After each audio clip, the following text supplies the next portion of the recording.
Assalamualaikum warahmatullahi wabarakatuh. Nama saya Hazir Mazin. Hari ini saya ingin memberi pendapat saya, ingin mengulas tentang keadaan yang berlaku di negeri Kedah pada masa ini, iaitu bencana banjir. Dan saya dapati ramai yang terlibat, dan sebagai anak Kedah, saya rasa saya tidak terlepas daripada mengulas perkara ini, kerana ramai juga saudara mara saya, kawan-kawan yang terlibat secara langsung. Ada yang dah 3 kali tenggelam, terbah masuk, cuci, masuk balik. Jadi hari itu saya 2-3 hari lepas saya ada kesempatan untuk meninjau kawasan-kawasan yang teruk dilanda dan berjumpa dengan mangsa. Jadi sangat sedih keadaan berlaku, dan saya dapati ada berbagai-bagai ulasan dari berbagai-bagai perspektif. Ada yang menganggap ini satu bencana alam, ada yang mengatakan ini bala, ada yang mengatakan ini ujian. Tak apalah, itu masing-masing punya tafsiran. Tapi yang saya nak sebut di sini, sebagai orang yang pernah bekerja di Kedah sejak tahun 2008 dan sehingga 2015 di Jabatan Persekutuan Negeri Kedah, saya dapati ada beberapa isu yang perlu kita bincang. Yang pertama, dari segi perancangan. Ini bukan buah kali pertama, dah berpuluh kali. Saya ingat pada tahun 2010, keadaan sangat dahsyat sehingga pejabat saya pun hampir jalan nak pergi pejabat tenggelam, rumah saya pun hampir dimasuki air. Jadi isu yang saya nak bangkitkan di sini adalah dari segi pertama pengurusan pembangunan negeri Kedah itu sendiri. Dan bila kita sebut pengurusan ni, perancangan, penyelarasan, penyelenggaraan, pemantauan dan penilaian. Dan inilah saya nampak ada satu jurang dari segi perkara yang belum dibuat, yang tak dibuat, dan dibuat pun dengan tidak berkesan. Perancangannya saya dapati masih belum nampak secara jelas. Ada tajuk-tajuk aja, tajuk Kereta Kedah. Tapi apa yang great saya tak pasti. Banyak yang terbengkalai. Lapangan terbang Kulim pun tak tahu apa nak jadi. Katanya hari itu ada pelabur nak bagi 2 bilion tapi tak tahu ke mana. Rubber City, Litar, macam-macam lagi lah. Panjang kalau kita nak sebut. Sehingga kan yang dah dapat peruntukan daripada persekutuan, cuma logi air LRA pun terkial-kial, belum siap dan tak tahu bila nak siap. Jadi dari segi perancangan, saya rasa sudah sampai masanya. Sebab mangsa kita, yang jadi mangsa adalah rakyat. Kita tengok pertikaian politik yang tidak berkesudahan. Pemimpin-pemimpin negeri ingin memburuk-burukkan, menanamkan rasa benci kepada kerajaan persekutuan, kepada pemimpin persekutuan. Jadi ini sebenarnya tidak sihat dan tidak memberi apa-apa faedah kepada rakyat dan juga pembangunan negeri Kedah. Jadi apa yang boleh saya sebut di sini, bahawa pentadbiran ataupun pengurusan sistem pentadbiran negara kita ini berdasarkan kepada perlembagaan persekutuan. Ada bidang kuasa negeri, ada bidang kuasa kerajaan persekutuan, ada bidang kuasa yang tanggungjawab bersama. Jadi kalau kita rujuk perlembagaan dan duduk ada pemimpin-pemimpin negeri, boleh berbincang, berunding dengan persekutuan, dengan menteri-menteri yang berkaitan, saya rasa insya-Allah mungkinlah kalau banjir pun kita dapat meminimalkan kesan. Banjir ni berlaku di mana-mana. Negara maju pun banjir. Negeri mundur pun banjir. Contoh macam baru ni di Amerika Syarikat, di Florida tu negeri maju. Tapi bila datang taufan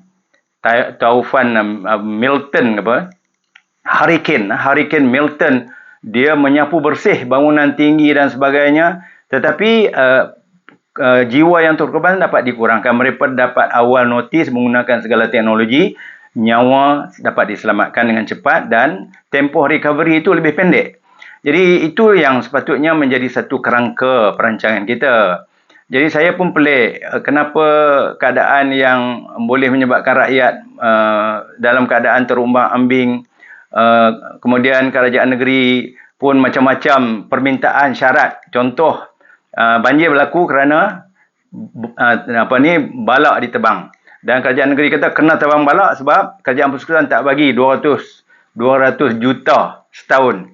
Dulu minta 100 juta, sekarang dah naik pula 200 juta. Isunya ialah apa perancangan. Kalau kata 200 juta, apa nak buat dengan 200 juta tu, dah ada ke? Kalau ada, bentang dan bincang. Ada yang jangka pendek, jangka sederhana dan jangka panjang. Dan kita ada semua kerangka pembangunan itu. Tapi saya nampak macam tak dimanfaatkan. Yang ada hanyalah hari-hari mengajak rakyat membenci pemimpin dengan berbagai tuduhan. Liberal lah, macam-macam. Kadang-kadang kita nak sebut pun malu. Jadi inilah keadaan yang saya rasa boleh dia duduk berbincang. Pemimpin sudahlah. Pilihan raya 5 tahun sekali. Jadi masing-masing buat kerja. Negeri, rakyat telah pilih pemimpin untuk negeri. Dan juga di pihak pusat, persekutuan ada pemimpin yang telah dilantik oleh Yang di-Pertuan Agong. Jadi saya nampak kita rakyat dalam kerugian. Pemimpin ialah ahli parlimen dapat allowance, kadang-kadang rumah mereka tak kena pun banjir. Yang kena orang kampung sampai 3-4 kali ni kita tak tahu lagi 18 bulan. Katanya banjir besar ni, air pasang besar. Entah-entah jadi macam mana kita doa supaya musibah itu dapat dielakkan, sama-sama kita doa. Jadi mudah-mudahan pengkongsian saya, ulasan saya ini menyedarkan pemimpin negeri dan juga pusat supaya duduk di meja berunding. Datang berunding. Mungkin sekali runding tak selesai. Runding lagi. Adalah perkara yang perlu diambil kira. Jadi saya nampak, kalau kata Tanah Bendang nak buat industri, betul ke? Kerana sawah kan yang menyebabkan negeri mundur? Tidak. Hanya 12% daripada seluruh negeri Kedah itu kawasan sawah. Yang tak sawah itu banyak lagi. Dan cukai yang dikutip daripada sawah itu pun sikit. Kalau buat industri, kawasan-kawasan kelapa sawit yang sebelah-sebelah yang tidak melibatkan kawasan Mada itu boleh dibangunkan. Kenapa tak difikirkan? Kenapa tidak ada satu task force antara pusat dengan negeri duduk dan bincang? Apa masalah? Kalau saya rasa kita pemimpin, saya ingat Perdana Menteri sendiri dia sangat bersikap terbuka, bersedia untuk berunding, bawa perundingan. Jadi kadang-kadang nak berunding pertama macam contoh peruntukan untuk ahli parlimen. Diminta untuk berunding, tak mau. Dibagi draft MOU, reject. Jadi kalau draft, maknanya pun draft. Pindahlah draft tu, kemukakan cadangan balas. Itu sepatutnya kalau nak menjadi pembangkang yang konstruktif, yang katanya semak dan seimbang. Ini semak dan sembang je. Sembang macam mana, orang ni tak betul, ni tak betul, Perdana Menteri macam ni suruh letak jawatan dengan 2-30 orang ahli parlimen nak suruh letak jawatan. Masa parlimen ni buatlah undi patutnya, tapi tak ada pun. Jadi inilah kadang-kadang menimbulkan kemarahan orang-orang yang macam saya. Kami orang pencen, kami nak hidup harmoni, nak tengok negara maju, negeri maju, anak cucu kita, peluang-peluang pendidikan, peluang pekerjaan, peluang cari makan itu terjamin. Jadi kalau macam ni, kalau tak diubah cara pendekatan mengurus negeri, saya yakin banjir sekali lagi, mudah-mudahan kita dapat elakkan. Mudah-mudahan apa yang saya kongsi pada kali ini ada manfaatnya. Assalamualaikum warahmatullahi wabarakatuh.